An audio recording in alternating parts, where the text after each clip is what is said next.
ಅದೇ ರೀತಿ ನಮ್ಮ ದುಡಿಮೆಗೆ, ನಮ್ಮ ಶ್ರಮಕ್ಕೆ, ವಿಶೇಷವಾಗಿ ರೈತಾಪಿ ವರ್ಗಕ್ಕೆ ಒಂದು ಧ್ವನಿಯಾಗಿ ಸದಾಕಾಲ ಪಕ್ಷ ಇರ್ಬೋದು, ಪಕ್ಷದ ಹಿರಿಯ ನಾಯಕರುಗಳಿರ್ಬೋದು, ಎಲ್ಲರೂ ದುಡಿತಾನೆ ಬಂದಿದ್ದೇವೆ.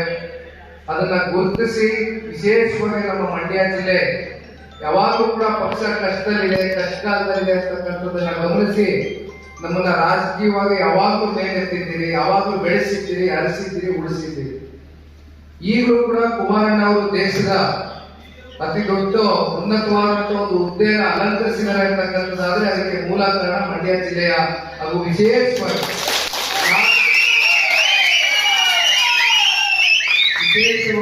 ನಾಗಮಂಗಲ ತಾಲೂಕು ಅಂದ್ರೆ ಒಂದ್ ರೀತಿ ದೇವೇಗೌಡರು ಸಾಹೇಬ್ರ ಮೇಲೆ ಒಂದ್ ಕಡೆ ನಾಗಮಂಗಲ, ಒಂದ್ ಕಡೆ KR ಪೇಟೆ, ಇವೆರಡೂ ಕಡೆ ನೋಡ್ತೀನಿ ನಾನು ಬಹಳ ಹತ್ತಿರದಿಂದ ನಾನು ಬುದ್ಧಿ ಬಂದಾಗಿಂದ ಗಮನಿಸಿದ್ದೀನಿ. ತಾವು ದೇವೇಗೌಡರು ಸಾಹೇಬ್ರ ಮೇಲೆ ವಿಶೇಷವಾದಂತ ಒಂದು ಪ್ರೀತಿ ಇಟ್ಕೊಂಡಿರ್ತಕ್ಕಂಥ ತಾಲೂಕು. ನಾವು ಬರ್ತಾ ಈ ಭಾಗದ ನಿಕಟಪೂರ್ವ ಶಾಸಕರು ಮತ್ತೆ ಮುಂದಿನ ಚುನಾವಣೆಯಲ್ಲಿ ನಿಮ್ಮೆಲ್ಲರ ಸಹಕಾರ, ಪ್ರೀತಿ, ವಿಶ್ವಾಸದಿಂದ ಶಾಸಕರಾಗ್ತಕ್ಕಂಥದ್ದಷ್ಟೇ ಅಲ್ಲ,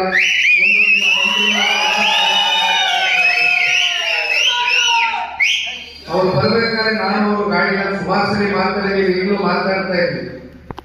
ಯಾಕೆ ಕಳೆದ ಚುನಾವಣೆಯಲ್ಲಿ ಬಹಳ ಕಮ್ಮಿ ಅಂತರದ ಸೋಲಾಯ್ತಲ್ಲ ಅಂತಕ್ಕಂಥದ್ದು ಎಲ್ಲೋ ಸಣ್ಣ ಪುಟ್ಟ ನಮ್ಮಲ್ಲೇ ಬಹಳ ಅತಿಯಾದಂತ ಒಂದು ವಿಶ್ವಾಸಕ್ಕೆ ಇವೆಲ್ಲ ಕೂಡ ಕಾರಣ ಆಯ್ತು ಅಂತಕ್ಕಂಥದ್ದು ನಾವು ಆತ್ಮವಿಮರ್ಶೆ ಮಾಡ್ಕೊಳ್ತಾ ಇದ್ವಿ. ಆದ್ರೆ ಖಂಡಿತವಾಗ್ಲೂ ನನಗೆ ವಿಶ್ವಾಸ ಇದೆ. ಒಂದು ಸುರೇಶ್ ಗೌಡ್ರ ಬಗ್ಗೆ ನಾನೇ ಹೇಳ್ಬೇಕಾಗಿತ್ತು.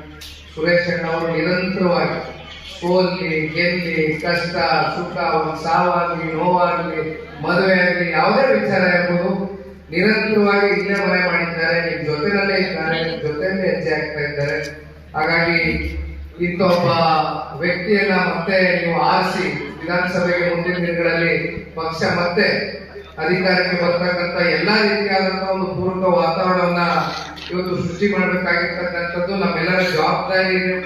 ಆ ಹಿನ್ನೆಲೆಯಲ್ಲಿ ರಾಜ್ಯ ಪ್ರವಾಸ ಕೂಡ ನಾನು ಕೂಡ 14ನೇ ತಾರೀಕಿಂದ 31 ಜಿಲ್ಲೆಗೂ ಭೇಟಿ ಕೊಡಬೇಕು, ಇರ್ತಕ್ಕಂಥ ಕಾರ್ಯಕರ್ತರಿಗೆ ಹುರಿದುಂಬಿಸಬೇಕು ಅಂತಕ್ಕಂಥದ್ದು ಈಗಾಗಲೇ ತೀರ್ಮಾನವನ್ನು ತೆಗೆದುಕೊಂಡಿದ್ದೇನೆ. ಮಂಡ್ಯ ಜಿಲ್ಲೆಗೆ ಬಹುಶಃ 27ನೇ ತಾರೀಕು ಅಥವಾ 28ನೇ ತಾರೀಕು ಈ ತಿಂಗಳಿಂದ 7 ಕ್ಷೇತ್ರಗಳಿಗೆ ಪ್ರವಾಸವನ್ನ ಮಾಡ್ತಾ ಇದ್ದೇನೆ.